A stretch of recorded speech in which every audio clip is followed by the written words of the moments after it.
أعزائي المشاهدين، السلام عليكم ورحمة الله وبركاته في حلقة جديدة من برنامج خدعتك عزيزي المشاهد. طبعا فاكرني هقول لك ان احنا برنامج الدحيح، بس لا يا حبيبي، احنا عادي يعني. انا في المطبخ ومع زوز. حلوة الدخلة دي يا سلومة؟ لا برضه مش عارفة تجيب اسلوب الدحيح. صراحة معاك حق يعني، واي حد بيشوفني طبعا انا مش عارفه اقلد الدحيح يعني، ده جامد جدا يعني. بس عموما في الحالات اللي زي دي هو حل واحد بس اللي بلجأ له. اخر دحيح لمع في سماء القاهرة، مفيش فيديو بيتنشر له جايب اقل من نص مليون مشاهدة، واخد جايزة افضل شاب مؤثر في الشرق الاوسط. افهاته ياما وقعتنا من الضحك. حد سمع نكتة وائل؟ طاهر لو سمحت ممكن تقوم تقف؟ هسألك انت مين؟ تقوم قايل لي انا وائل. طاهر انت مين؟ طب ما تقعد. عسل يا دحيح، الهي ما يجعل غيرك يقول افيهات يا اخي. بس رغم كل العظمه دي يا جماعه، الا ان اهدافه في الحياه بسيطه جدا. احنا عايزين ناكل ونشرب ونتكاثر. احمد الغندور هو خريج الجامعه الامريكيه، وطبعا مش هو الوحيد اللي درس في التعليم الغالي المصروف عليه المتكلف ده كمان اخواته يعني كلهم ما شاء الله يعني. اللهم صل على النبي. اكيد يا عم غندور حضرتك عاملهم يعني، اللهم لا حسد او بحسد يعني. حابه الفت نظركم ان عمر اخو احمد الكبير عنده نفس الموهبه بتاعت الدحيح، وظهر في اعلان قبل كده يعني، حتى شوفوا كده نفس الضحكه الجميله بتاعت الدحيح. الدحيح من صغره وهو كان فضولي جدا يعني، وكان بيحب دايما يكون سابق زمايله في معرفته وفي معلوماته اللي عنده يعني. بيقرا كتير يعني، ودايما عنده معرفه يعني بكل الابديتس يعني. مثلا يكون قاعد كده في المدرسه، مثلا يكون المدرس بيشرح حاجه، هل مثلا الدحيح هياخد المعلومه بتاعت المدرس كده ويسكت؟ هاي سلومه؟ لا، الدحيح كان بيرفع ايده طبعا عشان ابننا متربي ومحترم، بيزود على كلام المدرس يعني، بيشرح للمدرس حاجات هو ممكن يكون شخصيا ما كانش يعرفها يعني. وده اللي كان بيضايق المدرسين منه دايما في المدرسه، وكانوا يتخانقوا معاه يقولوا له ايه يا ابني انت، انا المدرس هنا، انت ازاي بتزايد عليا؟ فالدحيح يعني يقول له انت ما تعرفنيش ولا ايه؟ ده انا الدحيح، اسمع مني التصريح. وحته الهزار فيه دي يا جماعه فيه من هو صغير يعني، ياما ضحى علشان يسعد ويرسم البهجه والبسمه على وشوش زمايله في المدرسه. قبل كده المدرس الجغرافيا ساله وقال له قول لي بقى يا دحيح، ايه هي بقى العاصفه؟ الدحيح فكر كده حبتين وقال له بص يا مستر، العاصفه دي عباره عن شويه هوا عادي، بس يعني مستعجل حبتين. هازم تضحكش ليه؟ الدحيح زي اي دحيح خلص الثانويه العامه بتاعته عادي، ودخل الجامعه الامريكيه ودرس الاحياء، قصدي البيولوجي يعني، بما انه جامعه امريكيه وكده. طبعا بتضحك عزيزي المشاهد عشان دمه خفيف يعني. هازم تضحكش ليه؟ اتعود دايما الدحيح ان هو يساعد زمايله في انه يشرح لهم المواد بتاعتهم يعني. فزمايله قالوا له طيب يا دحيح يعني انت شاطر وبتعرف تشرح لنا وتفهمنا كويس، طب ما تستغل ده وتعمل محتوى على اليوتيوب وتشرح فيه للناس يعني، بدل ما بتفيدنا احنا لوحدنا تفيد غيرنا، وبرده اليوتيوب بيجيب فلوس. ايه رايك ما تفكر فيها كده؟ فعلا الدحيح ما كدبش خبر، بس اول ما جه يبدا كده في سنه 2014 تحديدا ان في ايه ميغا بقى شادي سرور واحمد حسن وزينب، وانا طبعا لا يا جماعه الصراحه يعني انا بهزر معاكم، سنه 2014 ما كانش حد يعرفني، ولا دلوقتي برده محدش يعرف. مش عارفه ليه دايما يا جماعه بحب اسحلكم معايا في قصتي الحزينه يعني، بس معلش يا جماعه فضفض مع مين؟ والله العظيم انا بيتوتيه ولا ليا في الخروج ولا نروح ونجي. ومن هنا برده احب اوجه رساله برده لكل اصحابي القريبين مني، انا تشيمي اللي دايما يقولوا لي يا زوزه ما تيجي نخرج، ما تيجي نروح سينما. انا يا جماعه ما بحبش غير البيت، عندي نتفليكس، ولا مش هينفع نتفليكس هنا بنعمل لهم دعايه نتفليكس كده؟ نشيل اسمهم لو ما ادوناش فلوس، نشيل اسمه. ولو الحاجه اللي ما لهاش على نتفليكس بفتح اكوام برده يا جماعه، اكوام ده برده لو ما ادوناش فلوس برده شيل هو بتاع الفقراء اصلا. الفقراء خلاص مش هعمل لهم اعلان بقى، انا ناقصه ثانيه بس كده ارش عشان الدبان بقى يبطل يتلم على العسل، عشان انا زهقت.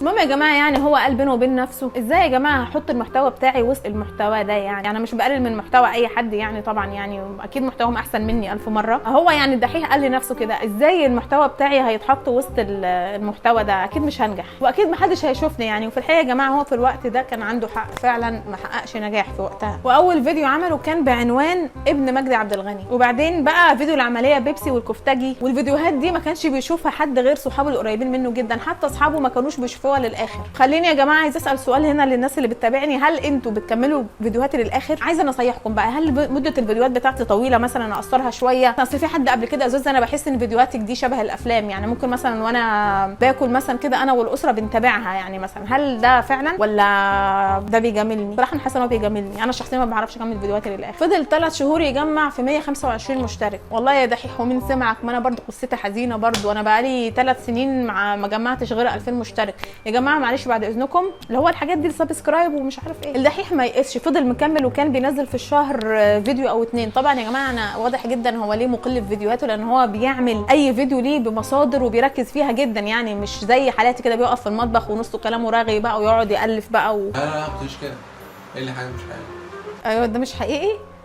يعني احنا قصة الأميرة دي حقيقية بالتفاصيل بتاعتها دي، ولا احنا شغلنا خيالنا بقى وأفلام الأبيض وأسود؟ والمصادر دي هي أهم حاجة للدحيح. مش مهم عدد المشاهدات ومش مهم الفيديو جاب كام فلوس من الأرباح، ولكن المهم عنده إن أنت تنزل تبص على المصادر، وهو بيشوف مين اللي بيبص على المصادر. هاتله كان وقتها يعني بيصور كده بالكاميرا بتاعت أخوه، وطبعا ما فيش إضاءة. يعني يا جماعة زي ما انتم شايفين هنا مثلا، يعني الإضاءة بجنيه وربع مثلا، ما فيش ميك اب ارتست ولا حد بيعمل لي شعري يعني ولا اي حاجه. المونتاج على الله، لا طبعا مش هقول المونتاج على الله طبعا، سلومه هنا ما ينفعش. جنب كل ده يعني عمل برنامج لطيف وهو في الجامعه يعني، وكان اسمه كرييتيف قوي. صباح الخير يا جامعه يا امريكيه، هو اسمه يعني جود مورنينج اي وسي يعني، بس هو ترجمته كده يعني. البرنامج ده يا جماعه قدمه مع احمد سمير، ايوه هو اللي انتوا افتكرتوه ده اللي هو بتاع ايكولوجي. البرنامج ده جاب مشاهدات كويسه وقتها يعني، ما تسالونيش ازاي. المهم ان هو ساعد الدحيح في ان هو يتشاف اكتر بقى، ينزل بقى الحلقه بقى تجيله بقى 500 مشاهده و1000 مشاهده بقى، ساعات بقى تتجنن بقى المشاهدات تضرب في السما مثلا، تجيب يجي 10000 مشاهده مثلا. من الحاجات اللي علت يعني مع الدحيح اكتر هو تعاونه مع الفنان احمد امين، برده كان قبل ما يتشهر. كان عنده الحلقات بتاعته على اليوتيوب اللي هي كانت بتقول ازاي تعمل اي حاجه في 30 ثانيه، تكتب شعر بقى، تزوغ من البيت، اي حاجه يعني، اي حاجه في 30 ثانيه. اللي لفت نظري يا جماعه برده بالمناسبه في فيديوهات احمد امين ان هي مدتها دقيقتين و3 دقائق. ليه بقى خداع الجمهور ده بقى يا احمد يا امين؟ لكن الدحيح يعني كان بيرد على الكلام ده وكلام الناس اللي زي حالاتي اللي هم اعداء النجاح، يقول يعني ان احمد امين عنده القدره ان هو يخلي الزمكان ينحني. يعني انت شايفاهم دقيقتين او 3 دقائق، لكن هم في الحقيقه عزيزه المشاهده 30 ثانيه بس عادي. واللي انتم ما تعرفوش يا جماعه بقى، دي معلومه انا باكدها لكم، ان احمد امين عنده ثقب اسود في بيته. المهم بقى يا جماعه يعني نرجع لمرجوعنا، انا ليه بسحلكم كده معايا يعني.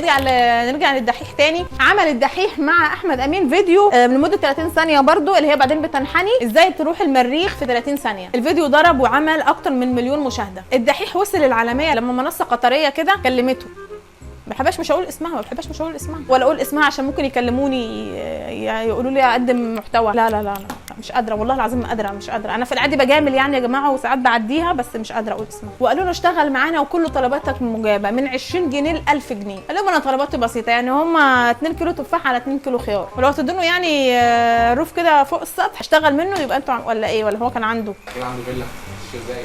طبعا بعملهم. انا مش بس بقول على عمو الغندور، بقول كمان على الدحيح. الدحيح طول الوقت ما كانش بيبقى همه الفلوس يعني، لان احنا زي ما احنا قلنا ان هو ما شاء الله من اسره يعني ميسوره الحال. هو كان هدفه دايما ان هو يوصل معلوماته ورسالته توصل لكل الناس. واحد يسالني مثلا ويقول لي طب يا زوزة كده، يا ترى ايه هي رساله الدحيح؟ الحياه بلا هدف. انت ما قريتش في لا انت ليك اهداف كتير قوي بتاعت البرت كامو وسارتر في كتبهم الوجوديه التي تفترض ان ليس هناك اي معنى للحياه. لا يا دحيح في ايه بقى؟ صلي على النبي كده وروق يعني، احنا مش ناقصين كابه، احنا اللي فينا مكفينا. المهم بقى ان هو بعد كده يعني اتنقل نقله ثانيه خالص بقى، في بقى زي ما انتم بتشوفوا كده في اخر الفيديو في تقريبا 20 ولا 30 اسم بقى، وتمويل واخراج. وهنا احب اوجه التحيه لصديقي عبد الرحمن جويش اللي هو اللي بيعمل الكونتنت الكوميدي، اللي هو السكتشات اللي في الاول بقى والافات الظريفه اللي في النص دي. مساء الفل عليك يا عبد. وكمان يعني اتعمل له استوديو جديد مجهز كده زي ما انتم شايفين كده، ديكور محترم جدا، مصروف عليه، متكلف يا جماعه، في يعني متكلف، وبقى اشهر استوديو في مصر. يعني انت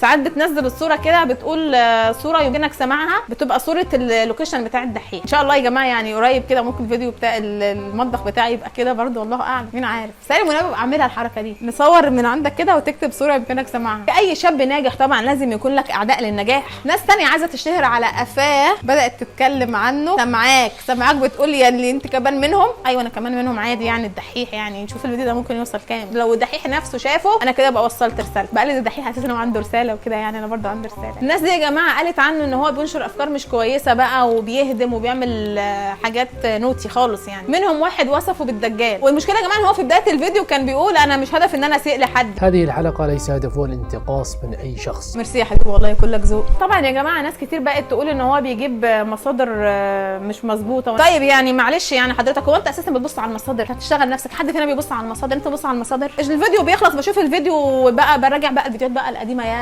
يا دحيح بقى، ايام زمان بقى لما كنت بقى لسه انت بتصور بقى الفيديوهات البدائيه دي، كنت بحبها قوي، بقعد بعيد وازيد فيها برده. وفي طبعا يا جماعه ما ننساش الحمله الضخمه اللي هي قامت على الدحيح برده في ان هو سرق مقالات وان هو بينسب مجهود مش بتاعه لنفسه. يعني بصراحه هو حتى لو عمل كده فالدحيح ده روحي. الدحيح يا جماعه شخصيه متعدده المواهب، بيعرف بيعرف يغني، بيعرف يمثل، بيعرف يقول افيهات، بيمسك اسلحه، بيلعب كوره، بيلعب ملاكمه، بيتكلم لغات، طبعا بيعمل حاجات كتير قوي. هو ناقص بس ان هو يمشي على الحيطه. في الاخر بنلاقي ان الدحيح يعني بطل يشتغل مع المنصه اياها. بصراحه الخبر ده اسلج قلبي. المنصه قالت يعني قال ايه في اسباب ان هو الدحيح ما بقاش يشتغل معاهم، ان هو بيوفروا فلوس علشان ازمه كورونا. وانتوا تشتغلوا نفسكم، ده هو الدحيح اللي كان اساسا بيجيب لكم مشاهدات وبيجيب لكم فلوس. باقي الناس اللي انتوا بتلزقوهم كده جنبه يعني في الاقتراحات دول بيتلزقوا فيه. لو لاحظتوا يعني بتوع المنصه اياها ان اصلا الناس التانيين ما كانوش بيجيبوا مشاهدات عندكم الا لما كان الدحيح شغال معاكم. يعني وعايزه اقول لك على حاجه، انا ما كنتش بشوف الفيديوهات التانية بس لا تكون فاكر ان انا مثلا انت كده تاكلني في توكر كده. ثانيه معلش انا حاسه ان انا مندفعه شويه، هبل عليه. حاضر، ما تفتكروش ان انا كنت بشوف الفيديوهات يعني التانية قصده، لا يا حبيبي، ده هو كان بيشتغل تلقائي بعده على طول. بتبقوا انتوا لازقينه فيه علشان يعني تتحسب مشاهده للناس التانية اللي هي ما تعرفش حاجه. الدحيح يا حبيبي واحد بس. عايزين تعملوا ناس تانية تشتغل، هاتوا بقى كذا استنسخوا منه، لكن هو الدحيح مش هتلاقوا نفس مشاهداته. بطلوا بقى تتمحكوا فيه. وان كنتوا يا حبيبي مشيتوا عشان توفروا فلوسكم، مش عايزين منكم حاجه. هو بيعرف يجيب فلوس من نفسه. وبعدين يعني دي منصه قطريه، يعني انتوا معاكم فلوس قد كده يعني. والحقيقه يا جماعه ان الدحيح برده ما وضحش السبب الحقيقي للانفصال يعني، والناس طلبت منه ان هو يوضح الاسباب يعني. وفي مقدمتهم كان وائل غنيم، معرفش ليه وائل غنيم كان مهتم بالموضوع.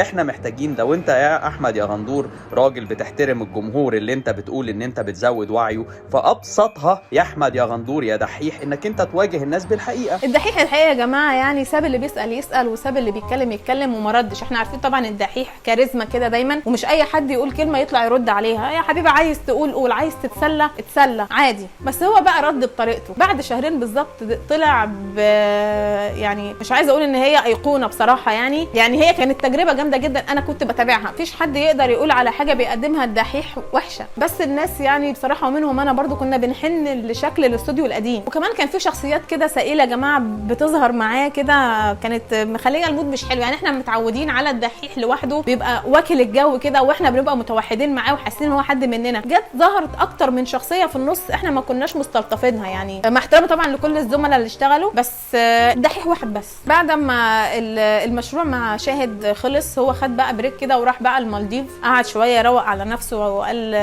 يشوف بقى ايه الانطلاقه الجديده اللي هو هيرجع بيها للجمهور اللي اكيد مستنيه على نار. يعني احنا مجرد ما بنسمع ان الدحيح منزل حلقه جديده، مش عايزه اقول لكم يا جماعه، والفيديو شغال انا بيبقى لسه نازل، انا ببقى شايفه ان في 10000 بني ادم، هو لسه بقاله 3 دقائق. جاله عرض من مؤسسه اماراتيه اسمها متحف المستقبل، قدم فيها برنامجه بقى بالشكل القديم اللي احنا متعودين عليه ده، وبعدين نقل لقناه ثانيه تبع الامارات برضو اسمها نيو اكاديمي، واللي مكمل فيها ابداعاته وبيتحفنا بحلقاته الجميله والعسل لحد دلوقتي. انا نلاحظ يا جماعه ان هو اشتغل مع منصه قطريه ومنصه سعوديه ومنصه اماراتيه. هو كده يا جماعه بقى ناقص له الكويت بس وياخد عضويه في مجلس التعاون الخليجي.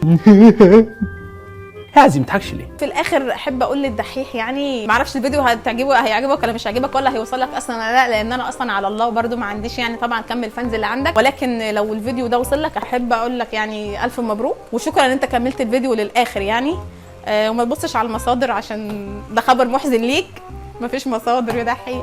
كل الحب.